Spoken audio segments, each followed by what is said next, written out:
Genesis 19, 1 through 29. The two angels came to Sodom in the evening, and Lot was sitting in the gate of Sodom. When Lot saw them, he rose to meet them and bowed himself with his face to the earth and said, "My lords, please turn aside to your servant's house and spend the night and wash your feet. Then you may rise up early and go on your way." They said, "No, we will spend the night in the town square." But he pressed them strongly, so they turned aside to him and entered his house. And he made them a feast and baked unleavened bread, and they ate. But before they lay down, the men of the city, the men of Sodom, both young and old, all of the people to the last man, surrounded the house. And they called to Lot, "Where are the men who came to you tonight? Bring them out to us that we may know them." Lot went out to the men at the entrance, shut the door after him, and said, "I beg you, brothers, do not act so wickedly. Behold, I have 2 daughters who have not known any man. Let me bring them out to you, and do to them as you please. Only do nothing to these men, for they have come under the shelter of my roof." But they said, "Stand back." And they said, "This fellow came to sojourn, and he has become the judge. Now we will deal worse with you than with them." Then they pressed hard against the man Lot, and drew near to break the door down.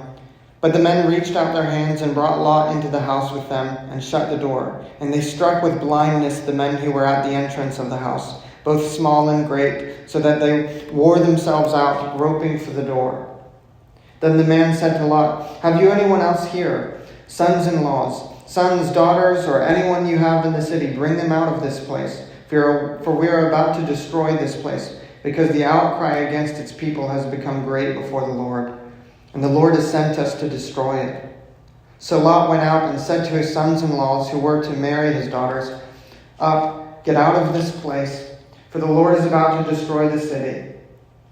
But he seemed to his sons-in-laws to be jesting.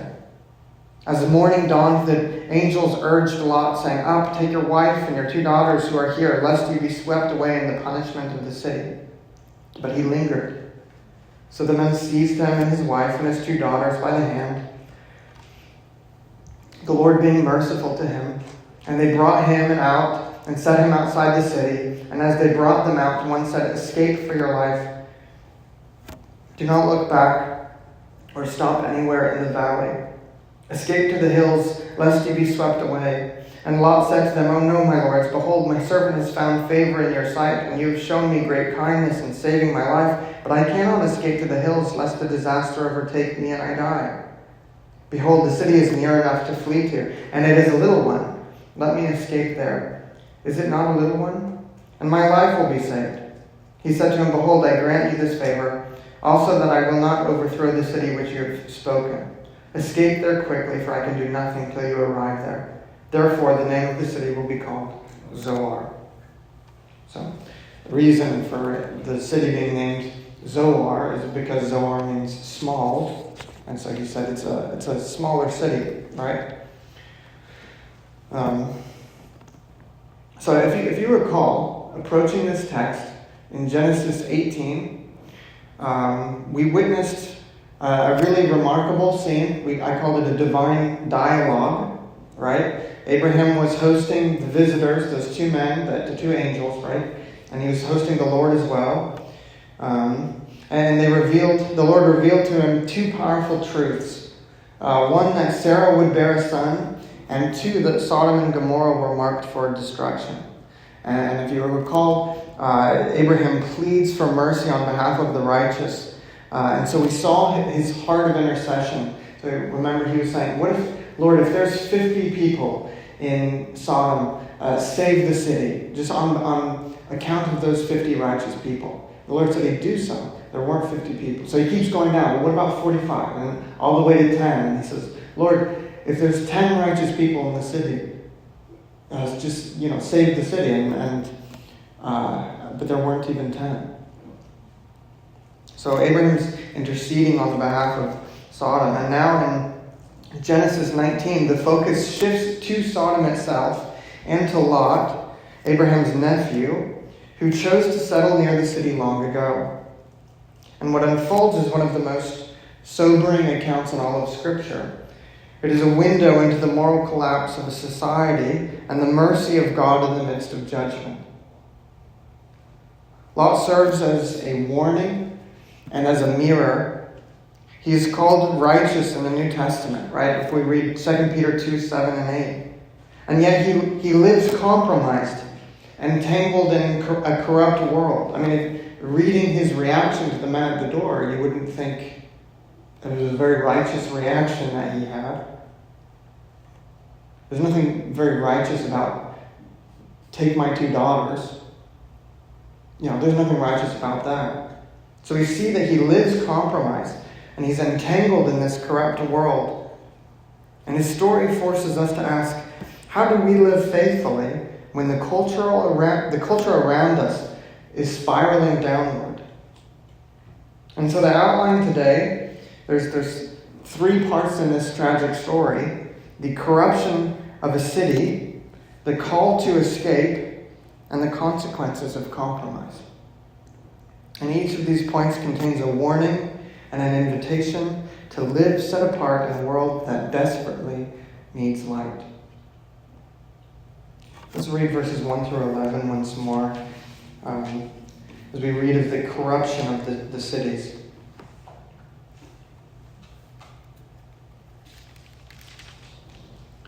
So the 2 great angels came to Sodom in the evening, and Lot was sitting in the gate of Sodom. When Lot saw them, he rose to meet them and bowed himself with his face to the earth and said, "My lords, please turn aside to your servant's house and spend the night and wash your feet, that you may rise up early and go on your way." And they said, "No, we will spend the night in the town square."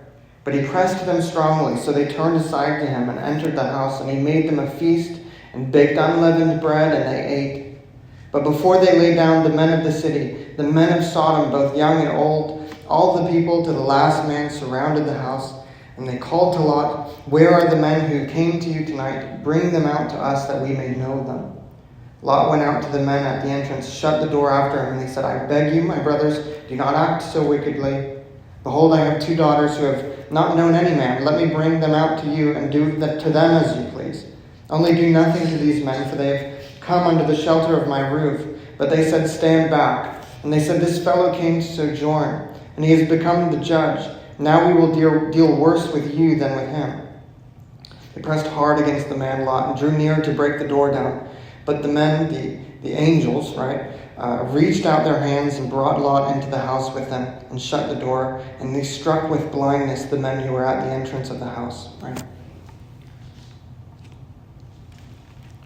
So you see the corruption of the cities. I want to explain a few things that are worth noting prior to getting into the application. The first thing is worth noticing. You see Lot baking bread and being very hospitable to the guests, right? But with that, you might notice who is absent from the picture and what that might foreshadow. In this instance, right, you have the emphasis shown on Lot's hospitality, and that should make us immediately remember how hospitable Abraham was being. But when we recall Abraham's hospitality, well, who was right there with him also showing hospitality? And she was in the kitchen baking and taking Sarah. Well, in Lot's instance, his wife is completely absent from the show of hospitality. And so you bring to remembrance Abraham's story so that emphasizes what's absent, mainly Lot's wife. And that foreshadows that Lot's wife is not righteous like Lot supposedly is. And so it foreshadows later on when she turns back towards the city. Right? So we'll see that played out in the longer term of the story. She's not righteous like her husband is, which again begs that question that I was asking regarding really the elephant of the room in this, the elephant in the room of this story, how Lot, a righteous man, would make the call he did regarding his daughters. You see the pressure mount in verse 4, right? The men of the city, the men of Sodom, both young and old, all the people to the last man surrounded the house, and they called to Lot, "Where are the men who came to you tonight? Bring them out to us, that we may know them." Your translation might be a little bit more descriptive than that. Their desire to have homosexual relations with the two visitors indicates their depravity. We're reminded when we read this perhaps of Jude 7, which reads, "Just as Sodom and Gomorrah and the surrounding cities, which likewise indulged in sexual immorality and pursued unnatural desire, serve as an example by undergoing a punishment of eternal fire." That's Jude 1:7, right? And notice Jude doesn't speak of sexual immorality in general, but specifically references Sodom, where homosexuality is taking place, and describes it as an unnatural desire. And then this goes without saying for our congregation, but if you have any family or friends who wonder what Scripture says specifically about this subject, this is a good point of reference. It is immoral and unnatural, and God punishes it severely. And this isn't exclusive for gay men, but it's also the case for lesbian women, as Paul explains in Romans 1:6, "Even their women exchanged natural sexual relations for unnatural ones. In the same way, the men also abandoned natural relations with women and were inflamed with lust for one another. Men committed shameful acts with other men and received in themselves the due penalty for their error." So again, both Old and New Testament speak to this. It's considered, in both texts, immoral, unnatural, and you see the punishment of God on it. So Scripture is very clear on this issue. But again, though, even for us who agree with that side of it, it's still intriguing, this fact that supposedly righteous Lot offers up his own daughters in order to appease a gay mob. And my personal opinion on this is that the answer is rather obvious. It reminds me of a riddle I once heard. I'll see if any of you can get it. So here's the riddle. An electric train painted crimson is speeding northwest at 85 miles an hour. Steam whistles sound from the nearby station and the sun reflects off the rails. What color is the smoke coming out of the train's chimney? Anybody have an answer?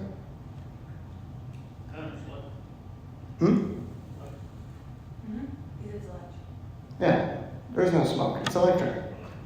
Right? It's an electric train. There's no smoke coming from it. Exactly. And so why does that remind me of this passage? It's like, well, why would a righteous man attempt to distract a gay mob using his own two daughters as decoys? Well, it's a gay mob. They're not going to do anything. And to that you might ask, well, if you know it's going to be ineffective, why suggest it at all? Well, the context is worth considering. In ancient Near Eastern culture, hospitality was a sacred thing.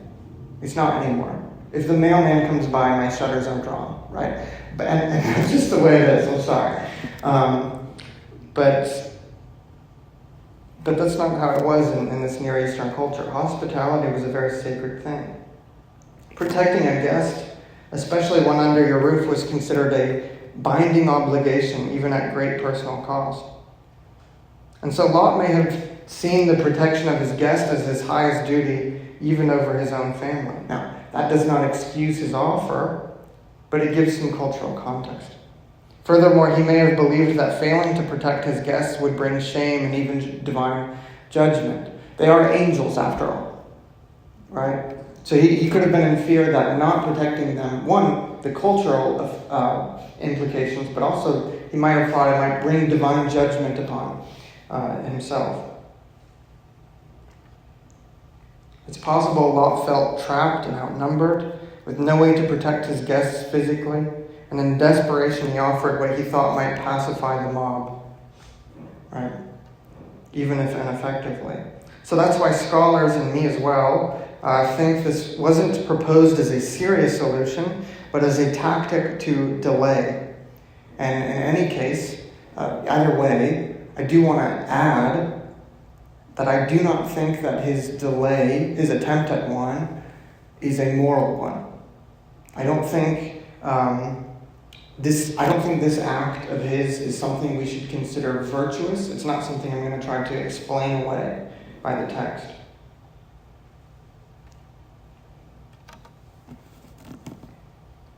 Luckily, the angels intervene before anything further happens, which shows God's mercy even in the midst of this obvious human failure. And the bottom line here is that this moment in history, what we see from Lot, is not something, again, it's not a virtuous reaction. It's not something to be imitated, but to be grieved over. It's a mirror showing us how easily even the righteous can make disastrous choices when they live too close to darkness for too long. This passage is not prescriptive. You're not showing you the right thing to do in the life of Lot here. It's not a prescriptive passage, it's simply descriptive. It does not hold Lot's actions before us as a model for righteousness, but as a tragic demonstration of how even the righteous can make reprehensible decisions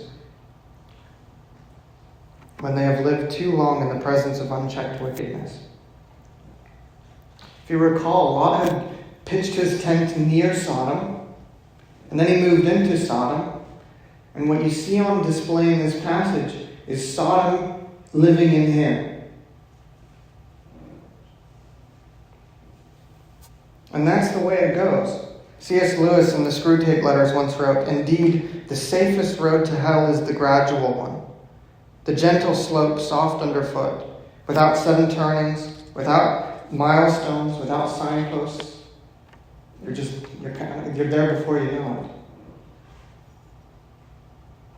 Though called righteous by Peter, his judgment here is deeply flawed.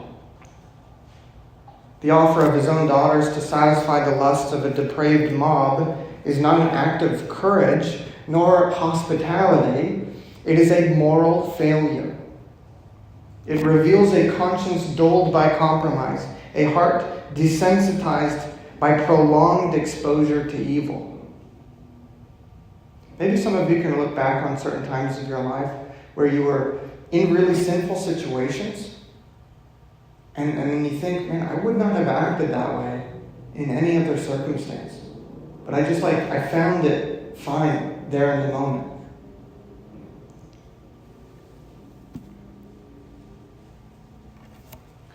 We can be, it's like the Febreze commercials, where they say Febreze eliminates odors you've gone nose blind to. I think we can become nose blind to sin when we're living in it for so long. And then guests come in, and they're like, it doesn't smell okay in here, you know? And we don't have a clue. That's what's happening here. And they come into Lot's house. And clearly Lot's been desensitized. The wickedness of Sodom was not subtle. It was violent, it was aggressive, it was systemic, and the entire city is represented in this mob, young and old alike. As something to be learned, that example is shown there. I think often older folks can blame younger folks for a lot of things, for the way that things are, and vice versa. But sin is not partial, young and old alike. Clamoring not merely to indulge in sexual perversion, but to violate the very fabric of God's created order. This is not about hospitality. It's about the utter rejection of God's law. And Lot, who should have fled from such a place, chose instead to dwell in its midst, to build a life there, to raise a family there. And quite honestly, the result is a predictable one. When the test comes, he does not stand in righteousness. He collapses. Cowardly. I mean, it would be the equivalent of getting robbed or mugged on the street, and you say, "No, take my wife. Don't hurt me." That's what you see. It's reprehensible. It's cowardly. He collapses. And the lesson is clear. When you make peace with sin, sin does not make peace with you. It corrupts, it hardens, and eventually it destroys. Which is why we have guys like John Owen who once said, kill your sin, lest your sin kill you. You may say, but what does that have to do with me? I'm not Lot. I don't live in Sodom. But the truth is, Sodom is not simply a location. It is a picture of a world that has cast off restraint, a culture that celebrates rebellion and mocks holiness. And if you're not vigilant, you will find that the values of Sodom begin to feel normal. There's a lot of things where people are like, we need to normalize this. And, it's like, no. No, because then people become desensitized to what is unnatural, what is wrong. You'll tolerate what you once rejected. You'll excuse what you once resisted. And slowly, the moral clarity of God's word will be replaced by the moral confusion of the world. The compromise rarely happens all at once. It comes by degrees, by silence when you should speak, by accommodation when you should stand, by delay when you should flee. The call of this passage is not merely to be appalled at Sodom's sin. That's such a boring way of looking at it, right? It's not. We don't read this simply to be appalled at Sodom's sin, but to examine whether we have grown comfortable at its gates. And the question is not simply how wicked was Sodom, but how close have I come to it? And however close you've come, here's your call from God to escape. The loving call from God to escape before it's too late. Because He loves you that much. His mercy abounds that much. And you have that in verses 12 through 22. This call to escape.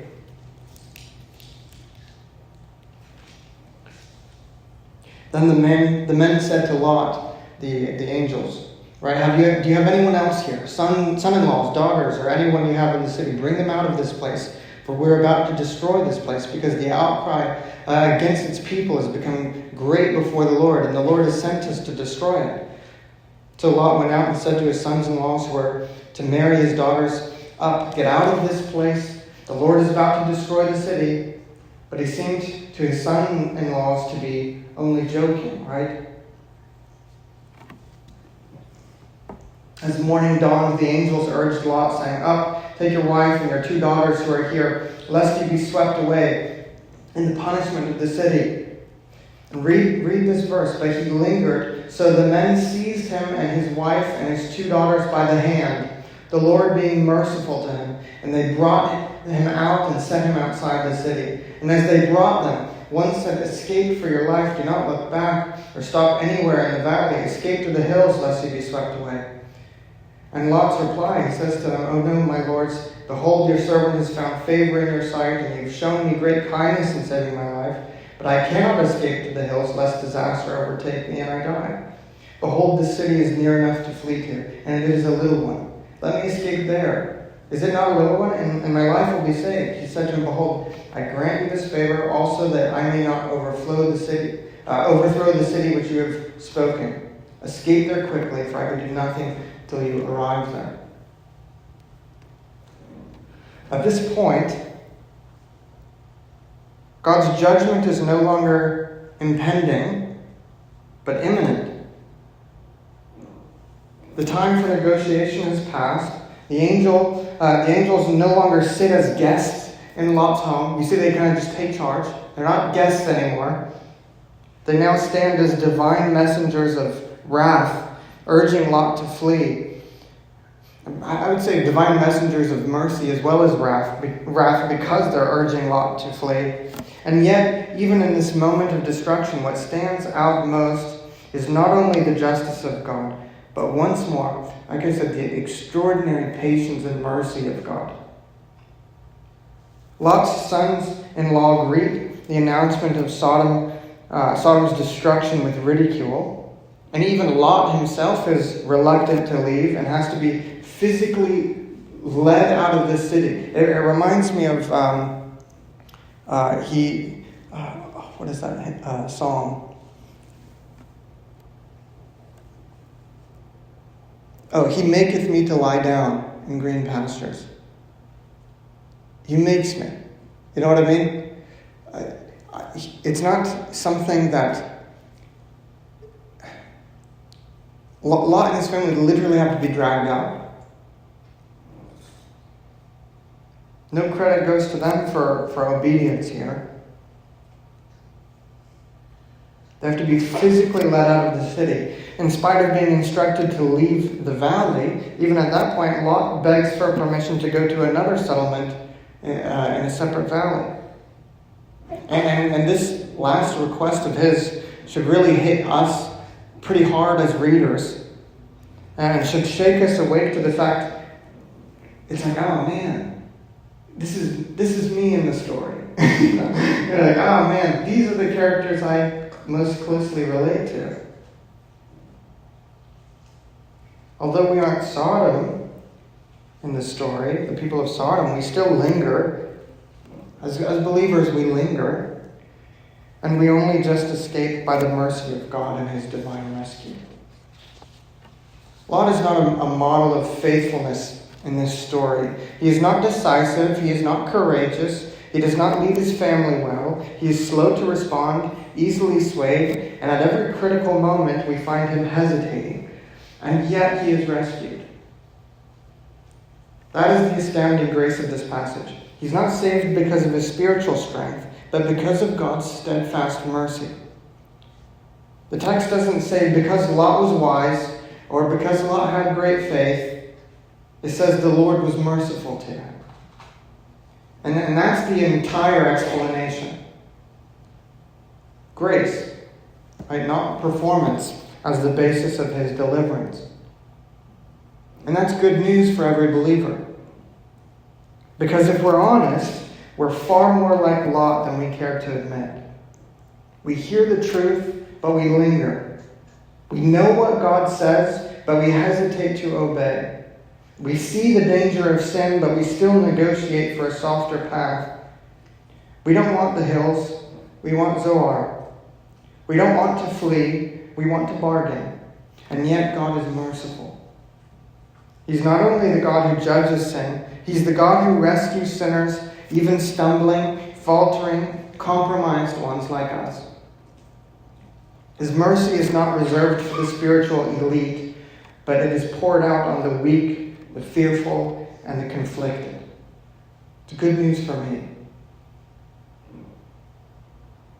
I remember when I was 12 or 13, I guess. There was a girl that I was dating, and my first love. Her name was Shay, and Shay liked this band called One Republic, which means that I was about to become an expert on One Republic. And so I bought 2 of their CDs. And in one of their CDs, there was a song. I was like, what am I going to listen to this nonsense? And in one of their CDs, there was a song called Preacher. I was like, oh, good. It'll be right up my alley.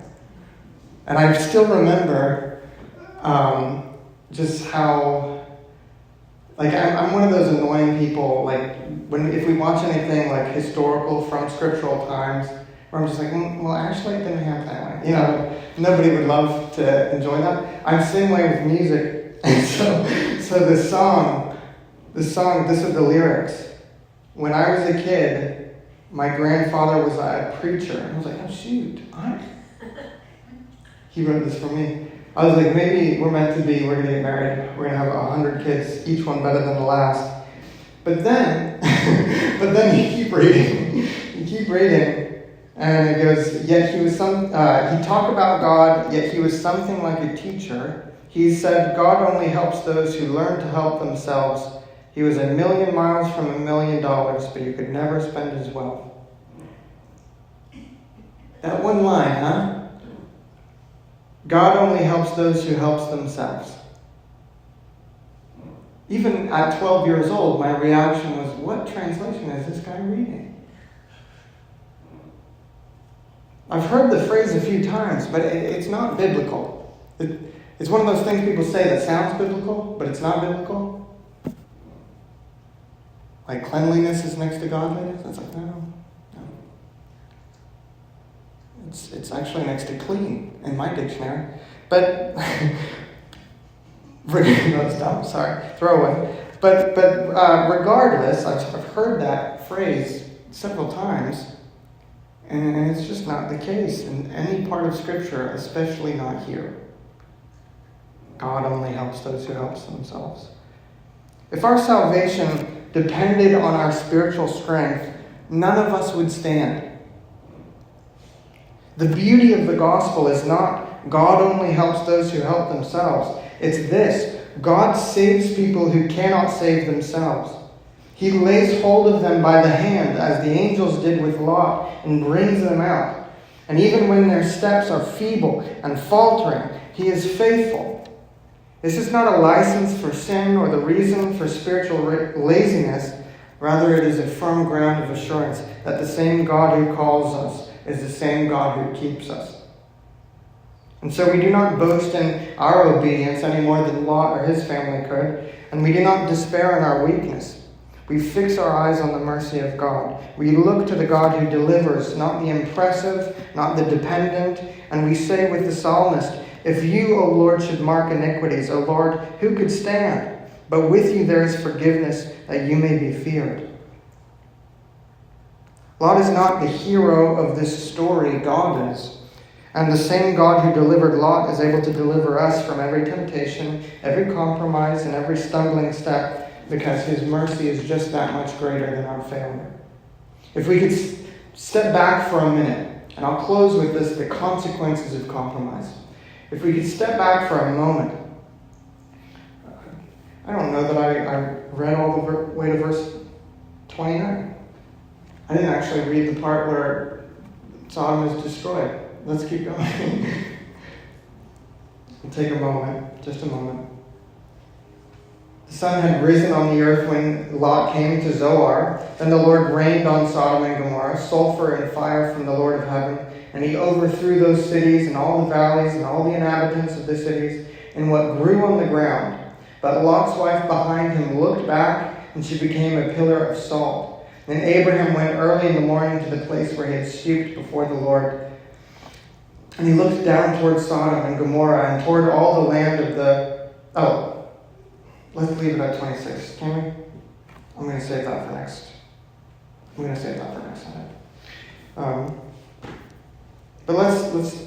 So that's our passage. If we could back up for a moment, though, I also want to take a note of verse 16 once more. I think I told you in the moment, take note of this verse. It says, "But he lingered, so the men seized him and his wife and his 2 daughters by the hand, the Lord being merciful to him. And they brought him out and set him aside to the city." This stuck out to me this week because I was watching, there's a sequel to this show I watched, The Office. And there's a sequel show that came out called The Paper. And so I'm not liking it, but I'm trying to endure it. And anyway, there's this one character called Adam. And Adam has 4 kids. And there's this one part in the show where Adam... said, "I don't know that I could have more than 4 kids because my wife and I only have 4 arms, right? So I wouldn't have a clue what to do or how to carry them all or whatever." So that was his point. He said, we only have so many arms. We only have 4 arms, so we can only have 4 kids. And so that was on my mind when I read this, and particularly verse 16.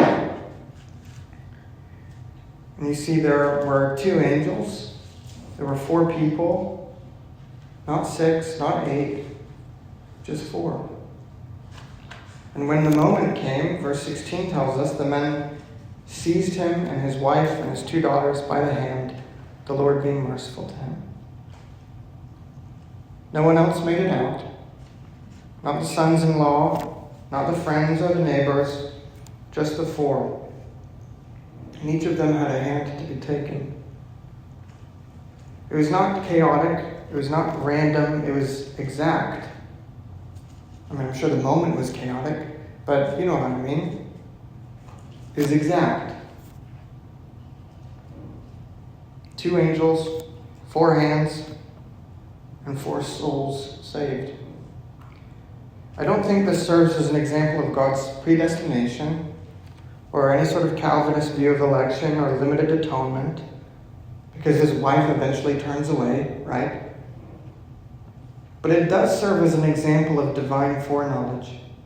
God knew who would respond. He acted accordingly, and he made provision precisely and intentionally for those who would be saved. Depicted in this narrative is a God who knows the end from the beginning. A God who acts not reactively but purposefully. He knew who would respond, he knew who would linger and yet still come. He knew who would mock and who would follow, and he sent just enough messengers to carry out exactly what his mercy intended to do. That's foreknowledge. That's providential care. And this is the kind of God we serve, not a distant ruler playing with fate, but a present, attentive, personal God who prepares exactly what is needed for those who will say yes to his mercy. This is where many of us will find ourselves, not standing in the fire of judgment, and not yet safely in the hills, but somewhere in between. Initially sanctified, but not entirely sanctified. And so here is the call to progress out of this and out of the compromise. Sanctification is both a crisis in the life of the believer and an ongoing process in the heart of the believer.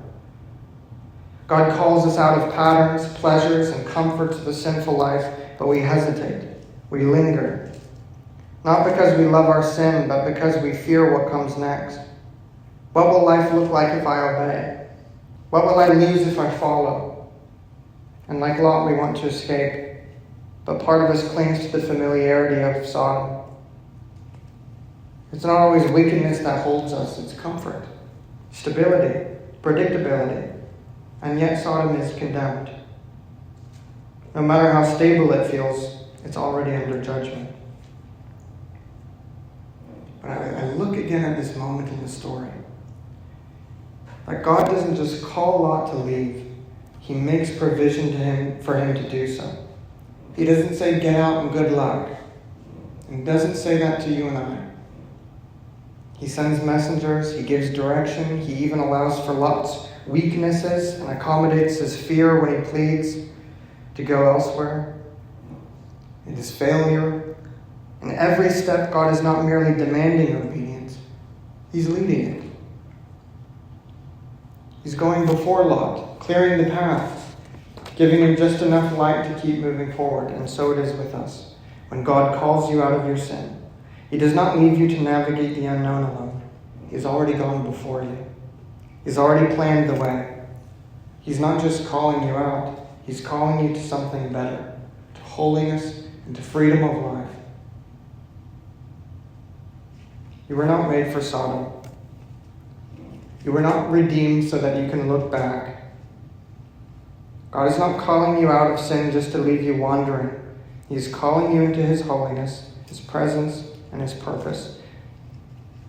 And yes, leaving the life that you've known may feel like stepping into uncertainty, but it is not uncertainty to him. The path is already prepared. His prevenient grace has gone before. The mercy is already extended. The hand is reaching for yours. And so I ask you this morning to go. Not because you understand everything, but because you trust the one who does. I ask you this morning to let Sodom burn. Let the old life die, because what God has for you is better. Do not look back. Do not hesitate.